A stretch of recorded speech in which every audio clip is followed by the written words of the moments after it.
Mga choy, gagawa tayo ng instant misyam gravy ng Singapore. O diba, naka-prepare na lahat si Inday Bisdak. Ito naman po ay para ito sa breakfast sa opisina. Tanggalin muna natin itong rubber kasi nahuhulog ang rubber. On the spot na to, wala nang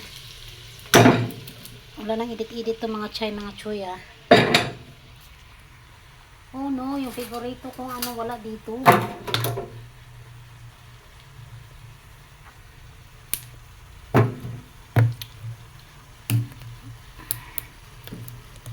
Kinain ko lang yan, tapos may padas ako dito.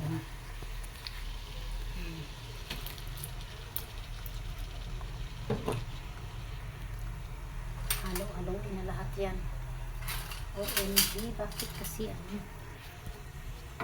Sayang, oh, bagong grind ko lang.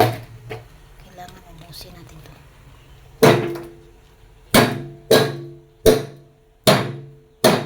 Wala yung paborito kong ano eh.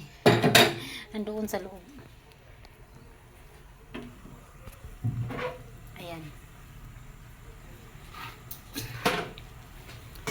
Sino nakakaalam ng misyam? Hindi kami bumibili ng gravy ng misyam. Yung face niya, kami ang gumagawa ng sariling gravy palagi. Alam mo naman yung nanay ko, master chef yan, little known niya, kaya kailangan kami ang gagawa ng sariling gravy sa lahat, lalo na yung mga chili paste, yung kari paste, yung chili, yung mga pang sausawan sa mga ano ba yun? Sausawan sa mga steamboat, kami din gumagawa.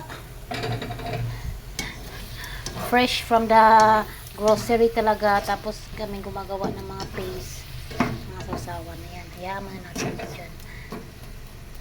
Pula-pulahin muna natin. Oh, marami na pala, 2 minuto na.